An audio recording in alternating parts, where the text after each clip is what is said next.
mais uma joalheria da região na mira dos bandidos. Desta vez foi em Pindamonhangaba. Ninguém foi preso.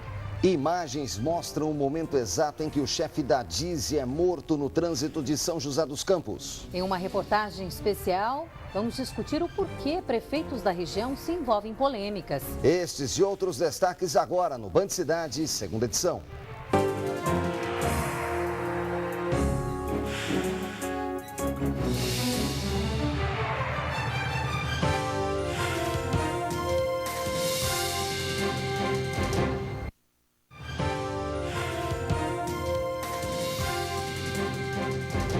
Olá, boa noite. Boa noite para você. Pelo menos 6 cidades da região se destacaram nos últimos meses, mas as manchetes não são nada positivas. São investigações que envolvem os prefeitos. Há até um chefe do executivo preso acusado de tráfico de drogas. O que leva os políticos a se envolverem em supostas irregularidades? A reportagem é de Brisa Albuquerque. Será que a população sabe o que fazem os políticos? Não. O desinteresse da população pela política abre espaço para abusos do poder. Na região, ao menos 6 cidades protagonizam casos de corrupção envolvendo chefes do executivo. Em Taubaté, o prefeito Roberto Peixoto é investigado num processo de suposto superfaturamento de contratos do município e receber pelo menos 5 milhões de reais de propina. Na cidade, a população e a Câmara Municipal já pedem o impeachment dele. Até o momento, ele nomeou um procurador para que o represente nesse processo da comissão processante e, diante desse fato, a comissão processante aguarda, então, a manifestação por meio da constituição da sua defesa. Em resposta a denúncias de corrupção, o prefeito de Taubaté, Roberto Peixoto, convocou na semana passada uma reunião com os secretários municipais para cobrar agilidade na execução de obras e serviços da prefeitura. Peixoto exigiu que a coleta de lixo na cidade seja normalizada e que 2 pronto-atendimentos e o novo laboratório do povo comecem a funcionar o quanto antes. Para esse cientista político, a atitude do prefeito de Taubaté é uma reação aos protestos contra o governo e uma forma de mostrar à população o lado positivo da administração municipal. Ele explica ainda que a corrupção existe em vários níveis da sociedade e que os reflexos negativos são irreparáveis. Nesse caso específico, ele não pode falhar em hipótese nenhuma, até porque a falha dele pode ser instrumento de motivação para outras pessoas. Em Pindamonhangaba, o prefeito João Ribeiro é alvo de uma comissão especial de inquérito desde o final do ano passado para apurar supostas irregularidades em contratos de prestação de serviço no caso Verdurama, empresa que era responsável pelo fornecimento de merenda escolar do município. No caso mais recente de Lorena, o prefeito Paulo Neme vai responder a um processo administrativo por usar o carro oficial da prefeitura para interesse particular. Em Piquete, o prefeito Otacílio Rodrigues é outro que corre o risco de perder o mandato. Ele é acusado de cometer irregularidades no uso de verba do governo federal. Já em Ubatuba, as investigações contra a administração municipal começaram em setembro de 2010. Na época, o prefeito Eduardo César foi acusado de uma possível fraude aos cofres públicos, envolvendo o Departamento de Arrecadação de Impostos do município.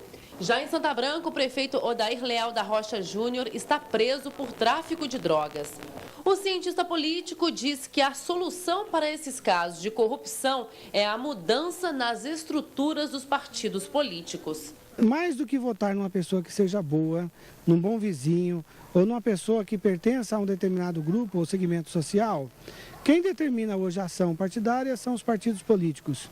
E muitas vezes essas pessoas que estão na direção partidária não correspondem ou não correspondem aos anseios da população que os elege. Então, combater a corrupção para nós é mais do que uma necessidade, é uma urgência, porque a sociedade está pagando muito caro por isso. Mais um roubo a uma joalheria foi registrado hoje na região. Em Pindamonhangaba, bandidos levaram diversas peças de uma loja no centro da cidade.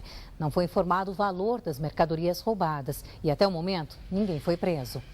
A ação aconteceu no início da manhã. 2 homens entraram armados na joalheria e anunciaram um assalto. Um dos bandidos obrigou a gerente a abrir o cofre enquanto o outro roubava as joias da vitrine.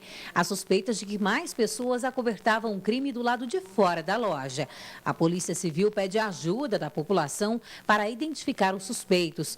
Esse é o segundo roubo em menos de uma semana na região.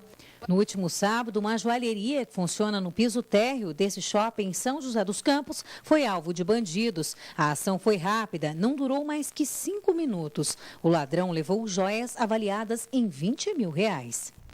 A polícia ainda procura o acusado de matar um homem de 30 anos ontem à noite no bairro Rio do Ouro, em Caraguatatuba.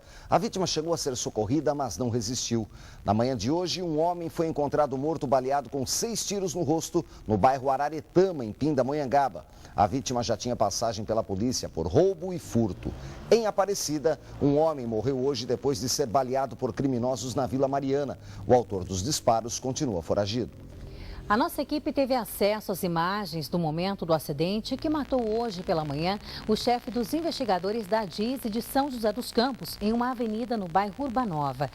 Este é o momento exato em que o semáforo abre e o investigador Marcos Antônio Freitas, que estava na moto, é atingido pelo caminhão que passou no sinal fechado. O motorista do caminhão foi preso na hora. Marcos trabalhava na DISE há 20 anos e deixou esposa e uma filha de 18 anos. Ainda é grave o estado de saúde de Raimundo Silva e Oswaldo Nascimento, internados após um incêndio na refinaria Henrique Lage, a Revap de São José dos Campos. Uma pessoa morreu. Hoje, os sindicatos dos petroleiros e da construção civil paralisaram as atividades para cobrar mais segurança. Na manhã desta quarta-feira, a entrada dos trabalhadores foi marcada por protestos.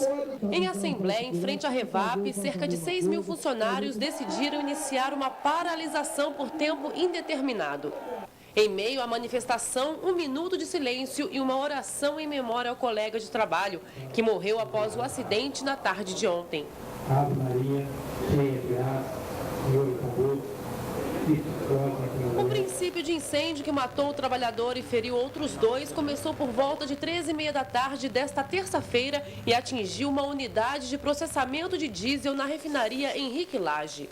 De acordo com uma testemunha, Reginal Saraiva de Souza, de 28 anos, trabalhava desde 2009 na Petrobras e conhecia os procedimentos de segurança. No momento do acidente, o funcionário desmontava um andaime próximo a uma tubulação da refinaria.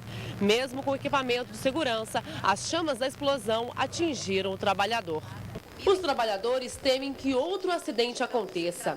O presidente do Sindicato da Construção Civil e da Montagem Industrial explica que já comunicou à diretoria da empresa várias reclamações a respeito de desvio de função e falta de segurança no local. Às vezes o trabalhador trabalha em situação indevida aí dentro da parte de segurança, atendendo a questão da produtividade e a conclusão da obra. Esta manhã, o auditor do Ministério do Trabalho esteve na refinaria para fazer uma inspeção e garantiu que a empresa será notificada. O Ministério do Trabalho tem essa prerrogativa, né? Eu já estou, inclusive, com a notificação pronta, tá certo? É só preencher os dados da empresa e ele vou dar um prazo, claro, eles têm que ter um prazo para apresentar essa documentação. Amanhã, às 7 da manhã, está prevista uma nova assembleia. Além da Revap, o Ministério do Trabalho também notificou a empresa LM, que presta serviços de manutenção na refinaria. Ambas se comprometeram em apresentar a documentação necessária em uma semana. Por meio de nota, a Revap informou que as causas ainda são analisadas e que presta assistência às vítimas e às famílias. Veja em instantes a previsão do tempo para amanhã em toda a região e ainda... Expectativa de aumento no número de empregos até 2012 em Taubaté. O Band Cidade volta já, agora às 6h54.